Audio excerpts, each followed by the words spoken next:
Tapi tadi udah satu halaman lebih ya, satu halaman 2 baris setengah.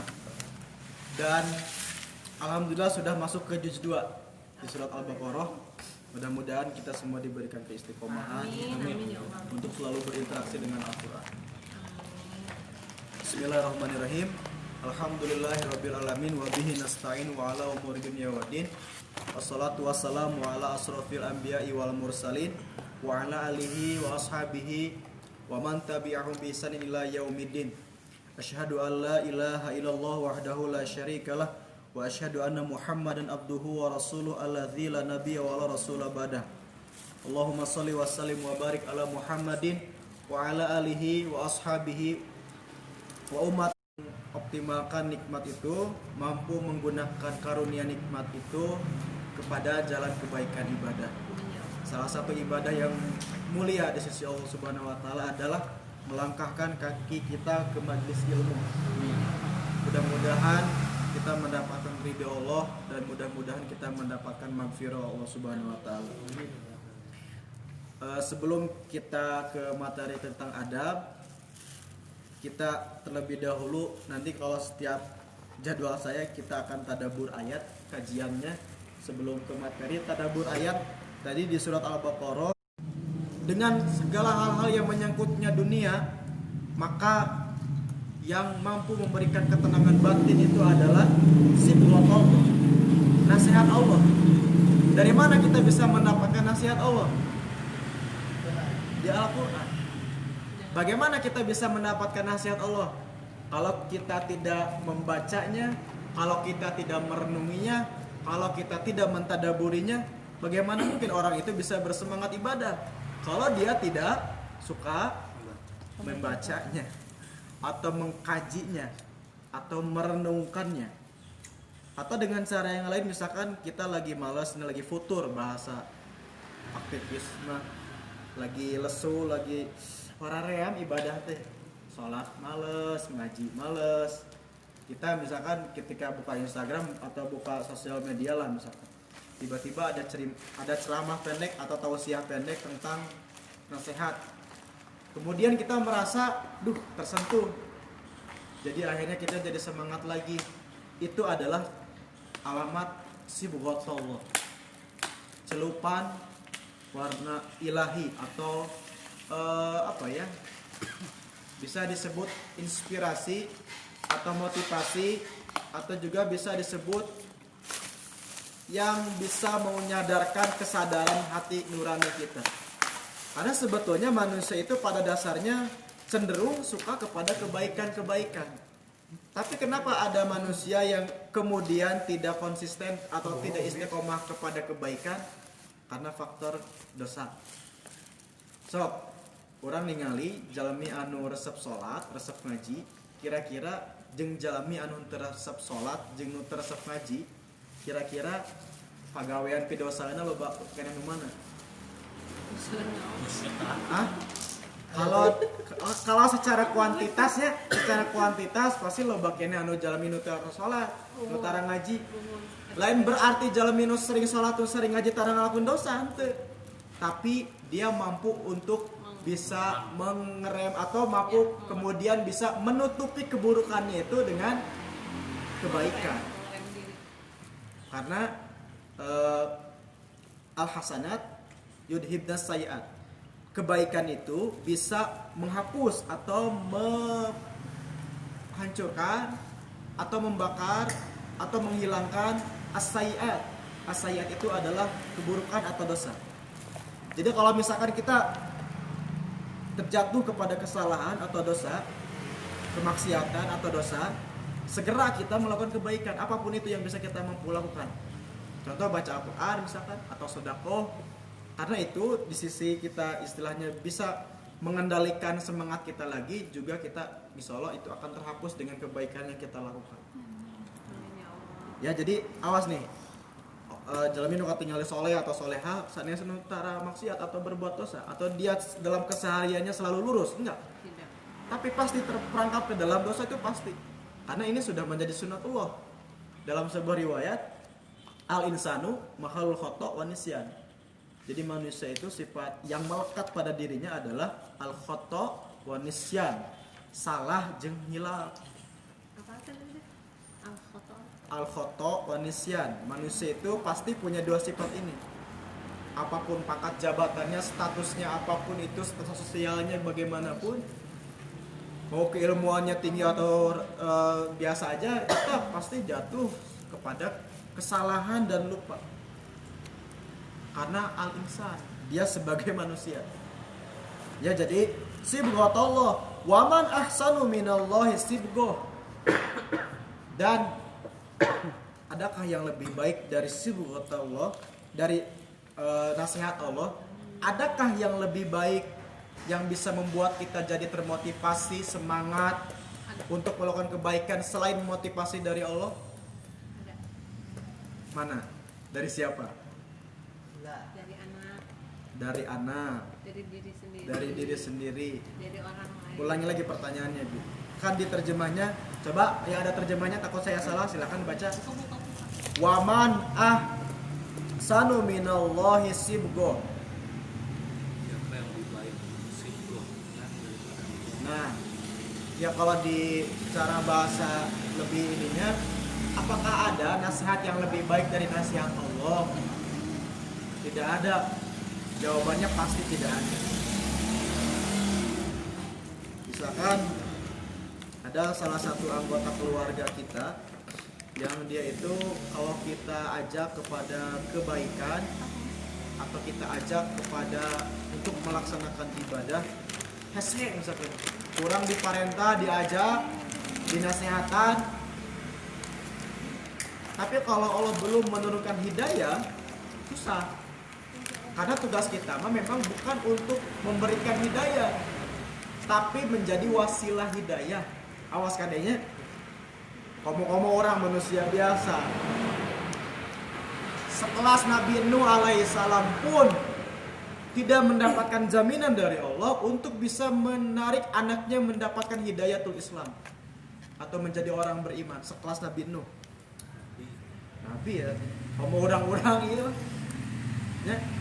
Jadi kalau kita misalkan mengajak orang kepada kebaikan dengan motivasi agama atau Al-Quran atau hadis Nabi, kemudian orang itu tidak tergugah dengan ajakan kita, kita jangan berputus asa dan kita menganggap badannya mau menang hidayah sih atau apa. Karena memang itu hak prerogatif Allah. Tunggu timingnya gitu. Mungkin suatu saat dia yang tadinya belum berhijab jadi berhijab. Ya, yang suatu saat tadinya tidak pernah sholat jadi bisa sholat. Tetapi tugas kita adalah terus mengajak, memotivasi, menginspirasi dengan ayat-ayat Allah dan hadis-hadis Rasulullah SAW. Makanya model Kang Isan, Mang Dude, Bu Anita dan yang lainnya selalu membuat status-status tentang agama gitu, hadis, ayat Al-Quran gitunya. Ayatnya 90% untuk orang lain, 10% buat diri sendiri. Balik Pak. Buat diri sendiri. Ya. Balik 99 buat saya, 1 Ya. buat orang lain. Nah, alhamdulillah lamun gitu Seperti mah. itu. Jadi niatnya kembali buat diri Ya. sendiri. Saya framing dia. Saya mah husnuzonnya 90%-nya untuk orang lain, nasihat itu 10%-nya untuk diri sendiri. Ya, husnuzon ya. Tapi Nggak kalau ada niat ke situ. ternyata ya maksudnya gini, itu dapat pahala kan Bu ya? Iya. Dapat pahala kan Isan? Menang Setidaknya pahala kan orang teh lamun dapat aya apa nu ya? batur maca status orang aya dina eta nu dibacana teh hadis atau ayat Al-Qur'an. Eta bentuk sibghatullah. Urang kajian sibghatullah. Orang mendengar kajian streaming YouTube misalkan sibghatullah. Majelis ilmu sibghatullah. Adakah yang lebih baik dari sibghatullah? Tidak ada. Karena kalau tanpa sibghatullah kita itu pasti akan mungkin menjadi orang yang lalai.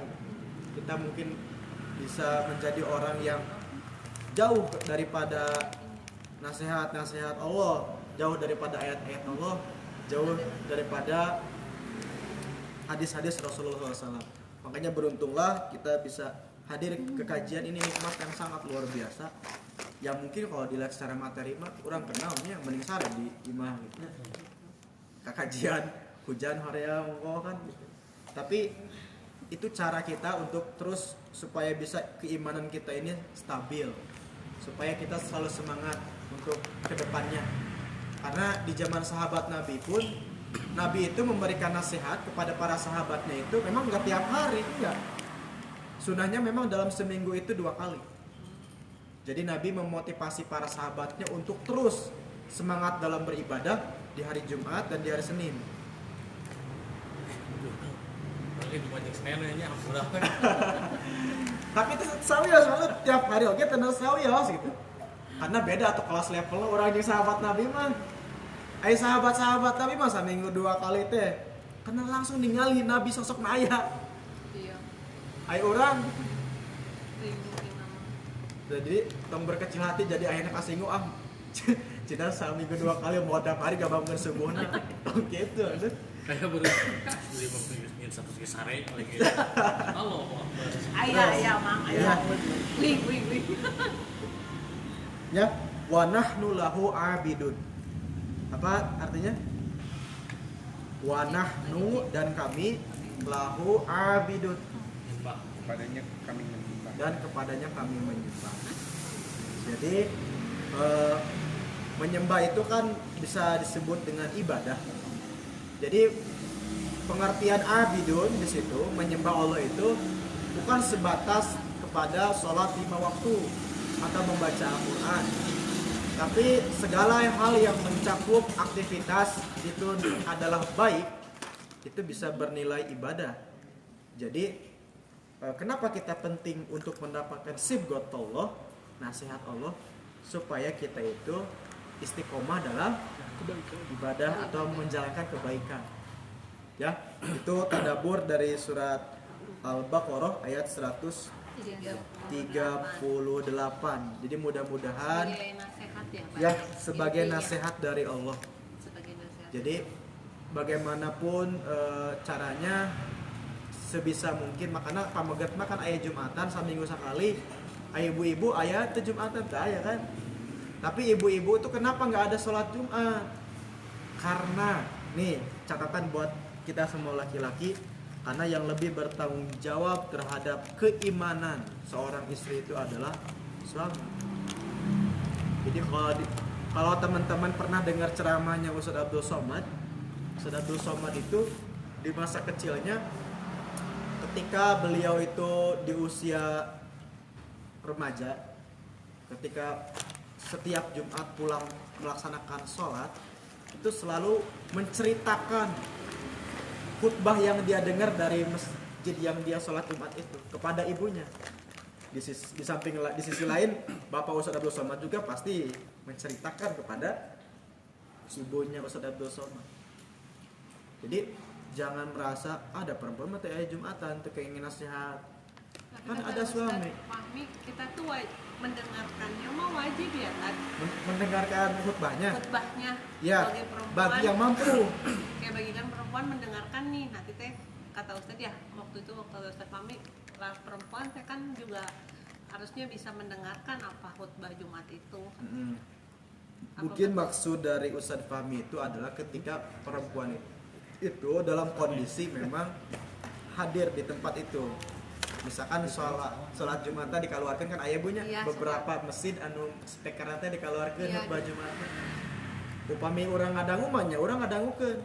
Karena kan khotib itu di khutbah pertama biasanya membaca ya ayyuhalladzina amanu, ya kumaha ya ayyuhalladzina amanu wa ansitu la'alakum turhamun. Wa idza quri'al Qur'an wa ansitu la'alakum turhamun. Dan apabila dibacakan ayat Al-Qur'an, maka dengarkanlah supaya kamu mendapatkan rahmat. Atau biasanya sama Bilal, enggak sama khotib gitu. Angsitu, tapi itu di masjid-masjid NU biasanya. Maksudnya mah hartoskeun, dangukeun gitu. Perhatikan apa yang disampaikan khutbah itu. Memang khutbah itu kan salah satu rukun. Kalau ada orang yang sholat Jumat, sarek ya. Sholat Jumatnya sah tuh. Syah. Hah? Sholat Jumatnya sah tuh Kang Isan. Sah, Sah. tapi pahalana Sah tapi pahalanya kurang. Oke. Nah, menurut pendapat mayoritas ulama jumhur, ketika orang tidak mendengarkan khutbah Jumat, baik itu disengaja maupun tidak sengaja, maka dia dianjurkan untuk menggantinya dengan sholat duhur. Tidak ada sholat Jumat. Karena sholat Jumatnya tidak sah menurut jumhur ulama. Memang ada sebagian ulama yang mengatakan itu sah. Kenapa? Kenapa sholat Jumat itu rakaatnya 2? Karena diganti oleh khutbah. Jadi upamanya orang sholat lohor dengan 2 rakaat, kira-kira sah ke sholat lohorna. Tentunya. Jadi dia mengajar jalani sholat Jumat untuk ngadangkeun khutbah berarti aya nu hilang tah. Aya nu leungit. Ya kan? Izin. Mangga. Oh iya. Katanya nggak boleh lama. Oh iya mangga teh. Matur nuhun, teh amanillah. Lanjut Jadi mau diganti ku sholat duhur. Karena bagian dari rukun.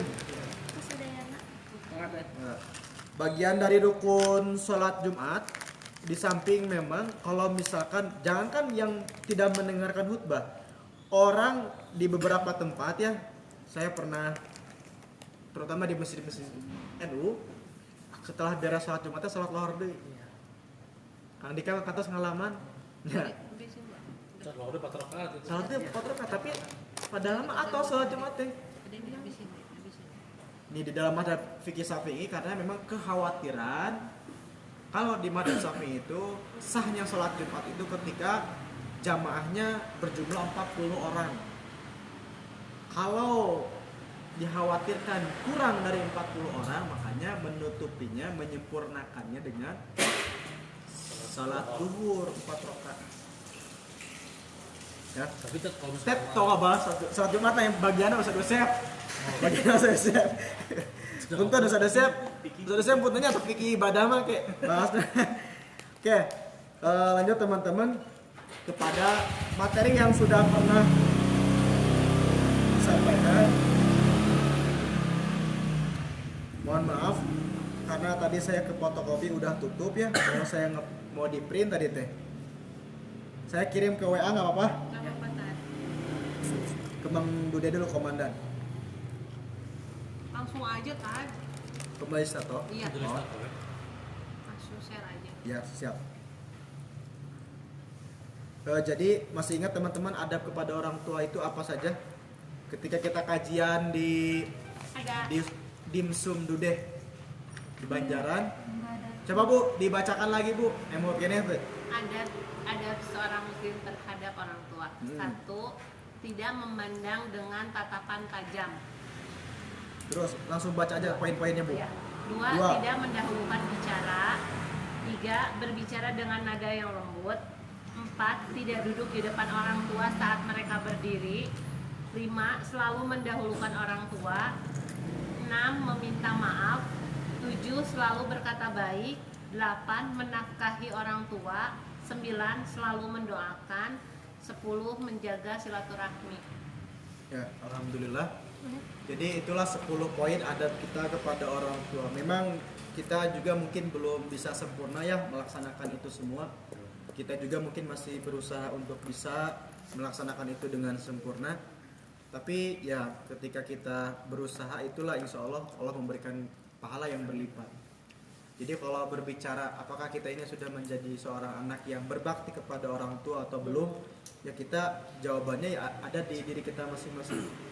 Nah, lanjutan dari materi yang 10 itu adalah bagaimana sih keutamaan atau fadilah atau keuntungan orang-orang yang memperlakukan orang tua dengan adab yang benar atau dengan adab yang baik.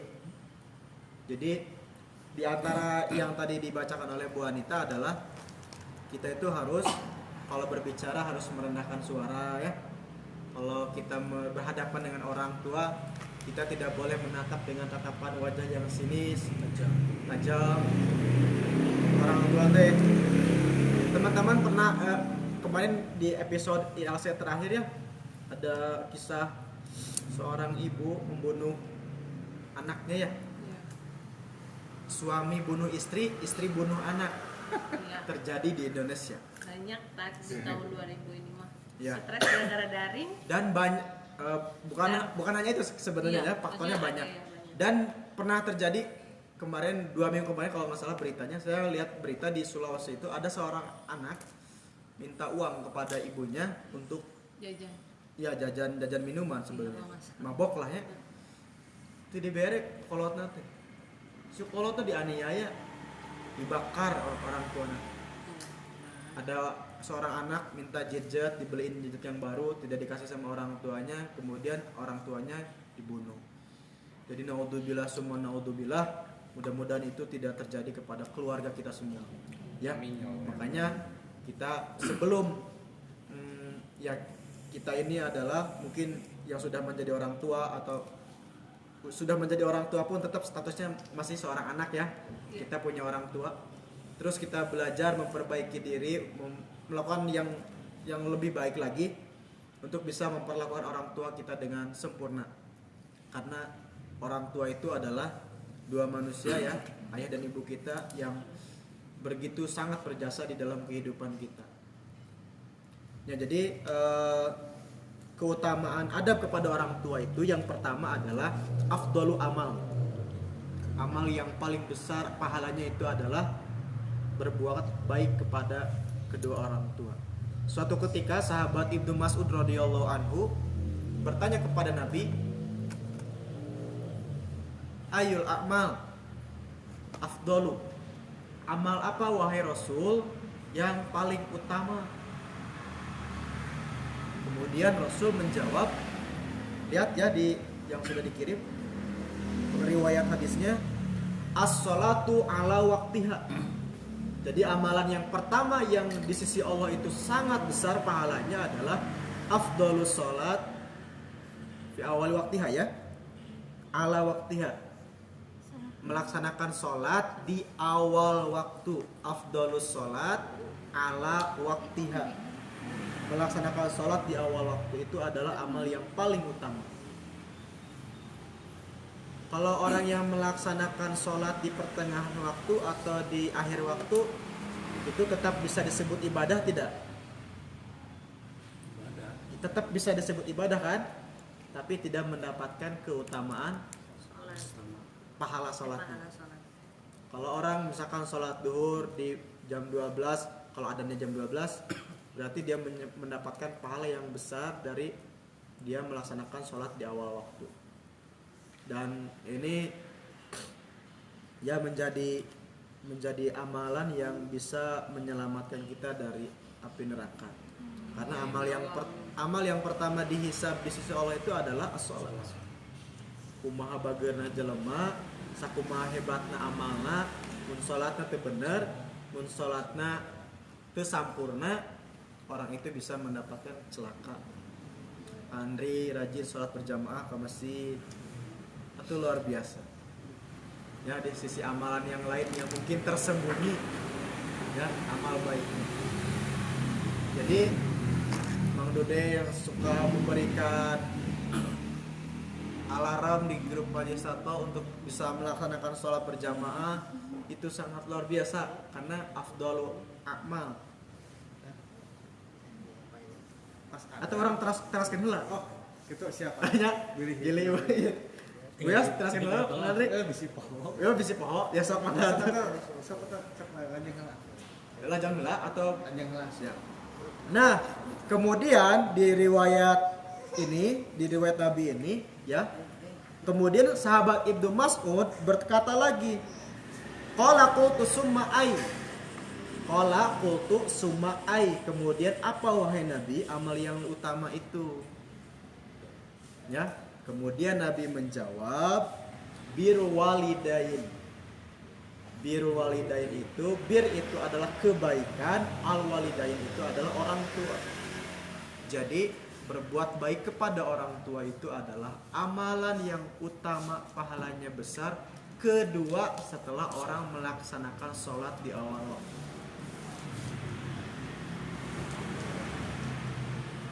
Kemudian sahabat Ibnu Mas'ud tidak berhenti di situ. Kemudian sahabat Ibnu Mas'ud berkata lagi, "Suma'ai." Kemudian apa wahai Nabi? Kemudian Nabi menjawab, "Al-jihadu fi sabilillah."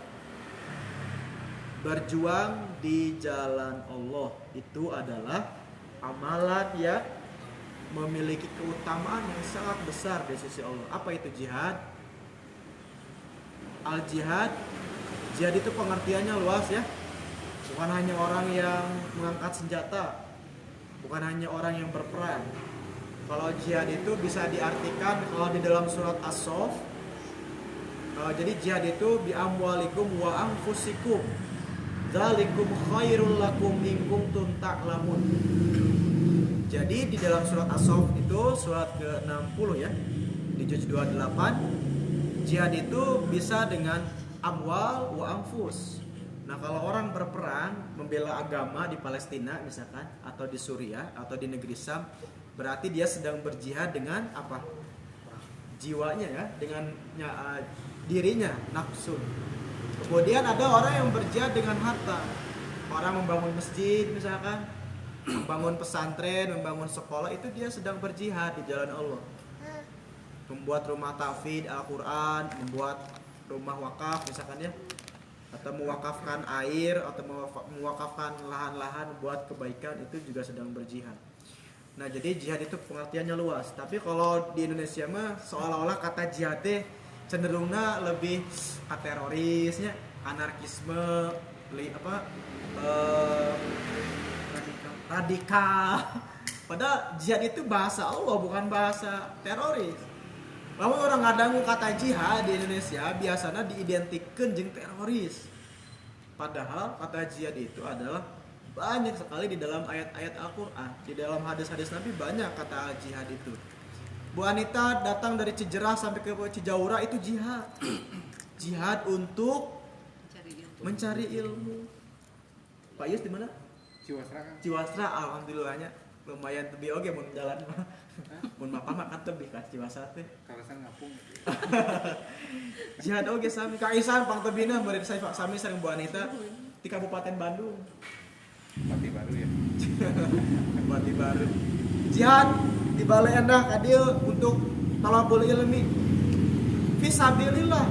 Eta di jalan Allah. Ketika misalkan wafat di jalan Allah, naudzubillah sih sebenarnya namanya.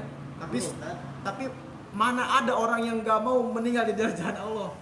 Kepengen begitu. Aya teh jalan minum orang mau lah misalkan ngantunkeun keur milarian ilmu, asa teh keren euy. Padahal fisabilillah itu jaminannya syahid kan? Kalau ada seorang bapak, seorang suami mencari nafkah untuk anak istrinya, kemudian meninggal di tempat kerjanya, berarti dia sedang jihad di jalan Allah, fisabilillah. Pengertiannya kan luas jihad itu. Ya, jadi bi amwalikum wa anfusikum. Jadi amalan yang pertama as-salat ala waqtiha. Yang kedua apa? Birrul walidain. Yang ketiga al-jihad fisabilillah. Jadi amalan yang utama di sisi Allah itu salat, berbuat baik kepada orang tua, al-jihad fisabilillah. 3 level inilah yang nilainya sangat luar biasa besar di sisi Allah. Makanya kalau dalam rukun Islam, sholat itu yang keberapa urutannya? Ama. Ya, setelah syahadat itu yang kedua sholat ya. Sholat. Pertama syahadat bu, syahadat ya. Syahadat, sholat, di sini gitu. zakat, puasa, haji ke Baitullah. Ai haji ngabutuhkeun dana gede tuh. Ngabutuhkeun atos ageng teh Pak. Iya kan. Nya. Fisik ongkohnya sabaraha minggu sih haji teh? Lami lumayan, kena 2 mingguan, kena 10 harian. Itu mah Iya. Kalau sebetulnya ibadah hajinya cuma 3 hari. Iya. Cuma kan rangkaian di sananya kan banyak karena bukan orang Indonesia unggul ya haji teh. Jadi bisa sampai 2 minggu kan? Iya. Itu kan fisik dikuras. Di Mekah teh orang meureun anu tos haji, tos umroh. Perlu biaya besar. Nah, tapi gak ada apa-apanya ibadah haji itu dibandingkan dengan pahala kita berbakti kepada kedua orang. Jadi jelema eta ibadah hajina 10 kali oge, ai kakolot teh bener mah akhlakna anggar. Di sisi Allah mah gak ada apa-apanya. Allah Maha besar. Jadi birrul walidain, yuk teman-teman kita bareng-bareng perbaiki akhlak adab kita kepada kedua orang tua semampu yang bisa kita lakukan. Ya. Jadi apa sih manfaat, apa sih keutamaannya Kenapa sih orang tua harus berbuat baiknya kepada orang tua? Karena itu adalah amal yang terbesar pahalanya kedua setelah sholat. Ya, yang kedua, berbuat baik, memperlihatkan adab baik kepada orang tua itu adalah salah satu pintu turunnya ridho Allah atau rahmat Allah. Pami orang gaduh kahayang, pami orang gaduh hajat, dimaksad naon wae kan, orang tua terido misalnya, mau bener tak urusan. Kemudian teman-teman kayaknya lebih berpengalaman dari saya gitu. Mungkin dulu waktu mau menentukan pilihan sekolah ke SMA mana, kuliah ke kampus mana, kan orang teh kan ngobrol lah sama orang tuanya, pilihan mama menurut mama itu badai kuliah ke dia atau badai damal ke dia atau badai milih istri misalkan, badai milih suami, kan orang tua perlu diminta pendapat kan ya, ridho gitu kan. Jadi apapun itu kalau orang tua tidak ridho dengan apa yang dilakukan oleh anaknya, Allah tidak akan ridho. Di dalam riwayatnya, ridho Allah walidain wasuhtu fi suhti walidain. Ridho Allah itu terletak kepada kedua orang tua dan murkanya Allah itu terletak kepada murka orang tua. Kalau orang tua sudah ridho, Allah akan ridho. Kalau orang tua sudah tidak meridhoi, pasti orang tua pun Allah Subhanahu wa taala pun tentunya tidak akan meridhoi apa yang dilakukan. Pernah ada satu kisah di zaman sahabat Nabi, ada seorang sahabat yang ahli ibadah. Dia ahli ibadah, kemudian ketika dia melaksanakan sholat sunnah, dia memperpanjang bacaan sholat sunnahnya itu.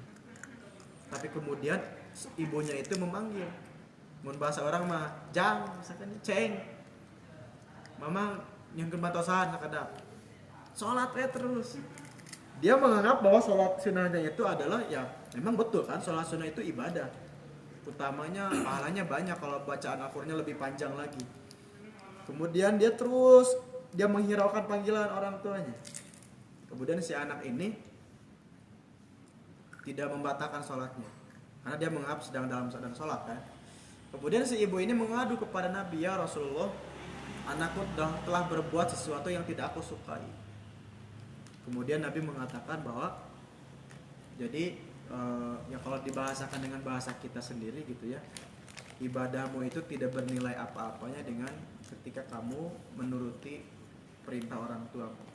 Jadi memang dalam kejadian ini fikihnya menurut ulama-ulama fikih dan fikih hadis ini di riwayat ini bahwa boleh ketika kita melaksanakan sholat sunnah itu membatalkan ketika ada panggilan kedua orang tua. Apapun panggilannya itu, mau urusan dunia sekalipun, kalau lagi dalam sholat sunnah ya, itu boleh kita membatalkan sholat. Tapi kalau dalam sholat wajib bagaimana? Kan bingung orang tanya, sholat wajib dah perintah Allah. Disauran ke orang tua juga kan perintah orang tua. Kalau dalam sholat wajib kita memberikan isyarat.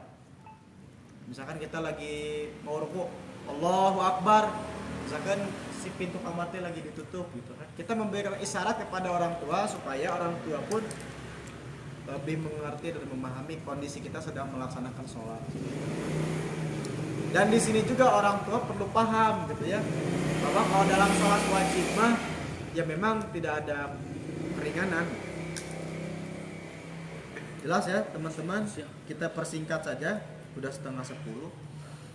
Nah yang ketiga, fadilah atau keutamaan kita berbakti kepada orang tua, kita memperlakukan orang tua dengan akhlak yang baik, itu kita senantiasa diberikan kemudahan urusan ya, dilancarkan rezeki, dimudahkan urusan, dilancarkan rezeki, kemudian ya pokoknya mah segalanya insya Allah sih jadi mudah gitu ya.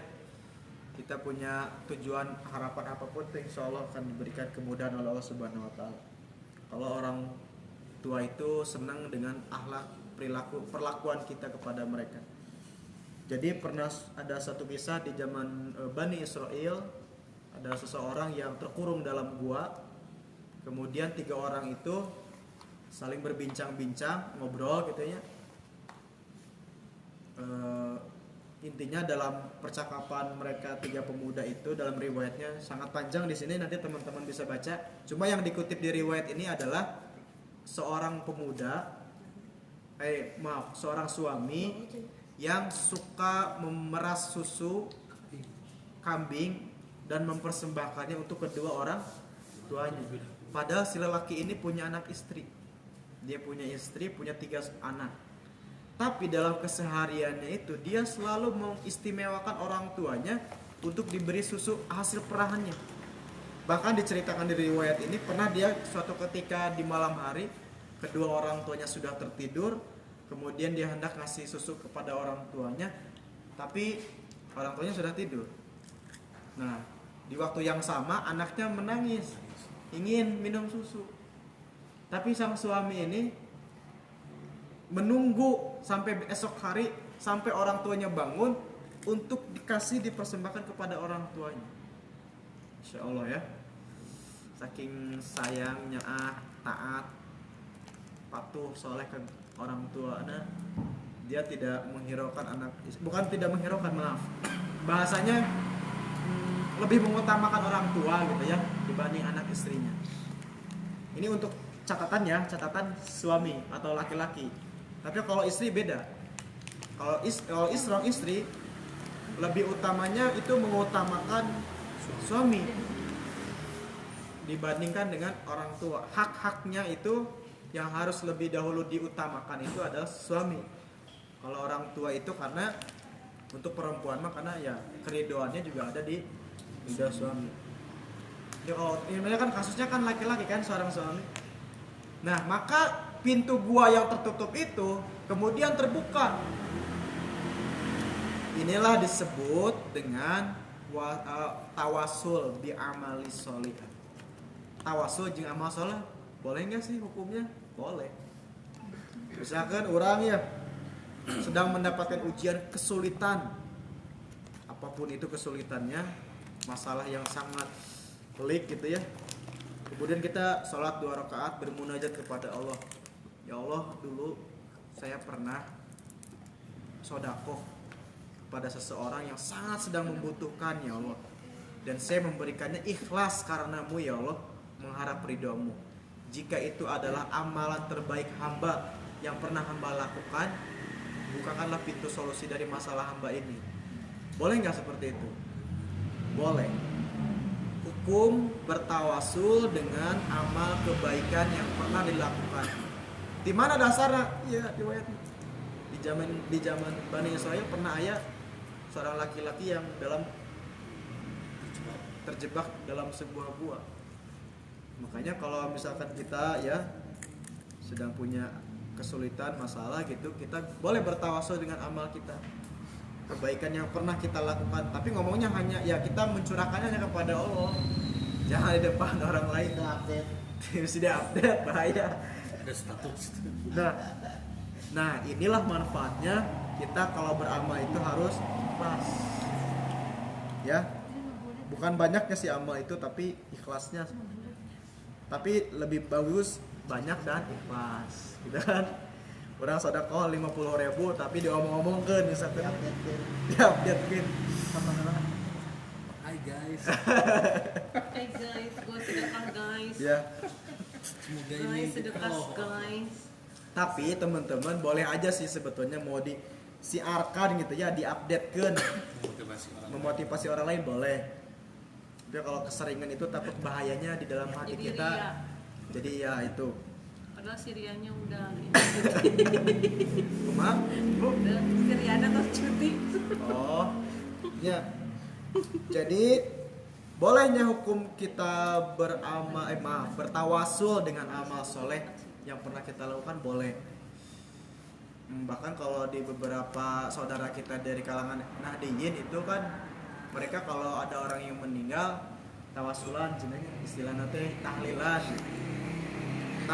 tawasulan, nanti ayat tahlilan, kemudian ada mempersembahkan sedekah makanan pada orang-orang yang hadir, itu mereka sebut dengan ya tawasul dengan amal sodakoh. Ya, tapi terlepas itu teman-teman setuju atau tidak, itu ya kita hargai aja mereka. dengan pemahaman mereka. Dong terlalu diributkan ya. Oke, yang keempat teman-teman, fadilah atau keutamaan kita berakhlak baik atau beradab baik kepada kedua orang tua itu, kita akan mendapatkan keluasan rezeki dan panjang umur. Amin ya. Pokoknya di masa-masa pandemi ayeuna ya, orang teh kemarin nu LDR sama orang tua seperti saya misalkan, atau teman-teman ada yang mengalami gitu ya, ataupun yang satu kota Bandung pun kemarin da social distancing teh jarang kapendak. Biasanya silaturahmi seminggu 2 kali, ayeuna seminggu 2 kali ya tara. Boleh dengan karena udah ada telepon gitu ya. Naroskeun kabar unggul mah kumaha sehat. Papa kumaha damang. Ya sekedar kita mau ngabarin orang tua atau menanyakan kabarnya gimana. Orang tua insya Allah dengan riang gembira senang ya ngadangu anak natos sehat ya dah pasti orang tua mah bingah banyak. Misalkan bapak gedung orang kali nuju sekolah di luar daerah penginten terus ngadangu kabar orang tuanya. Aya kamari di Instagram seorang bapak preman ya teh katinggalin nama yang udah 12 tahun duka 10 tahun ya. Lama gak ketemu sama anaknya yang lagi di pesantren kan gitu.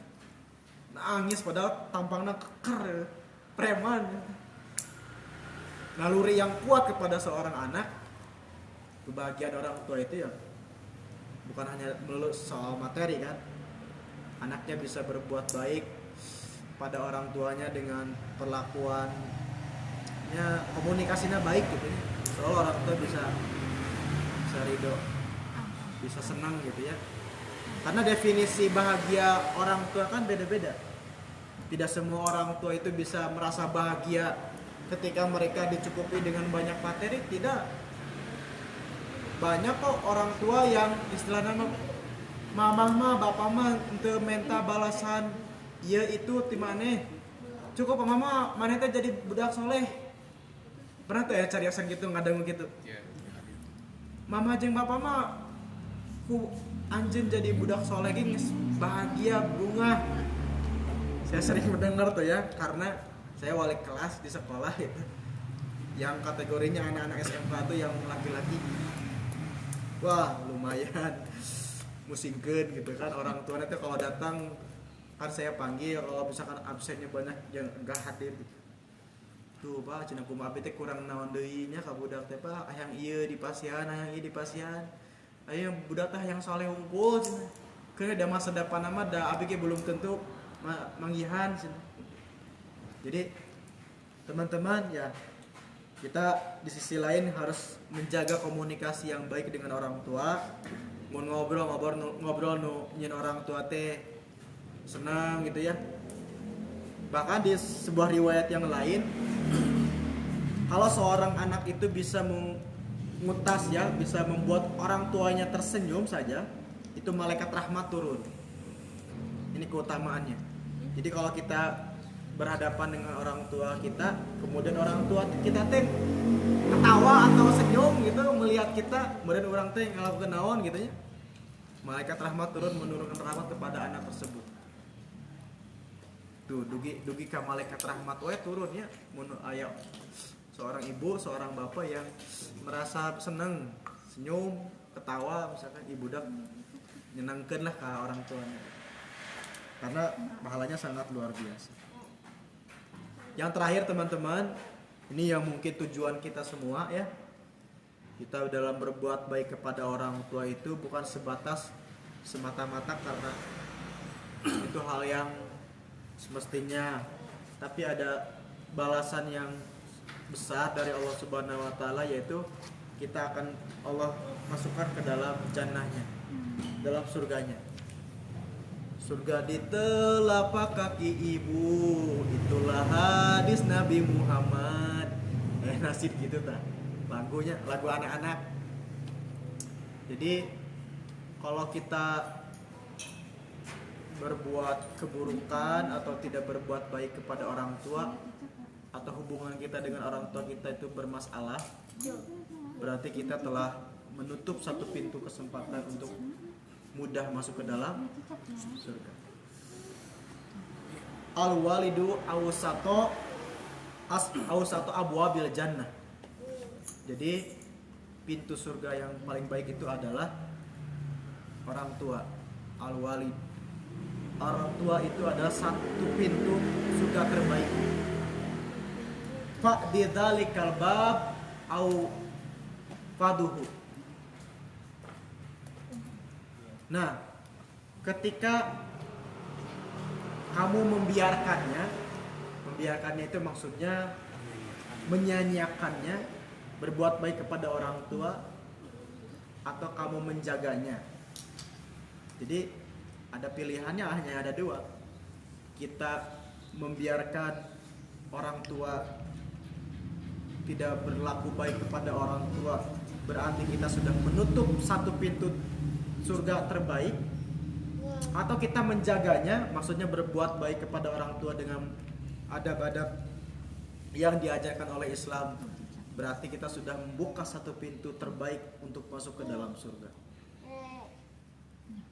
Jadi ya mudah-mudahan kita semua itu yang hadir di sini khususnya, dan teman-teman yang tidak bisa hadir, kita senantiasa dikumpulkan oleh Allah Subhanahu wa taala bersama kedua orang tua kita, bersama keluarga kita di Jannatun Naim, di jannah Allah yang banyak kenikmatan. Jadi jangan sampai kita ini hanya punya hubungan kuat darah di dunia, tapi kita tidak punya hubungan kuat kasih sayang di akhirat. Karena hubungan anak dan hubungan orang tua itu hidup dan mati akan tidak bisa dipisahkan atau tidak bisa terputus. Berbeda antara suami dengan istri, pasti bisa terputus kan hubungannya. Tapi kalau anak dengan orang tua, anak dengan ibu, anak dengan bapak, itu tidak akan pernah bisa terputus. Nah, mungkin tidak semua anak itu bisa mendapatkan kasih sayang orang tua dengan baik. Mungkin juga tidak semua orang tua itu bisa memperlakukan anaknya dengan baik. Tapi dari keduanya itu harus sama-sama saling belajar untuk menghargai, memahami, dan terutama yang paling berat itu adalah mungkin memaafkan. Karena saya beberapa murid ada di sekolah itu yang suka curhat cerita, yang dari latar belakang keluarganya yang broken home gitu, suka nangis gitu Pak, abi mah asa tegaduh kolot dan mun penaki asa biasa we dah lah sae, karena perlakuannya ya, tapi itu mungkin egoisme ya, sisi egoisme seorang manusia. Tapi kalau dia mau berpikir lebih jernih, lebih masuk ke dalam alam bawah sadar hati nuraninya, ya walau bagaimanapun perlakuan orang tua atau anak, misalkan ya ada juga orang tua yang mengeluhkan karena anaknya perlakuannya kurang baik atau tidak baik, tetap kita jangan berputus asa untuk bisa saling memaafkan, bisa untuk saling mendoakan, hanya menggantungkan harapan kita kepada Allah Subhanahu wa taala.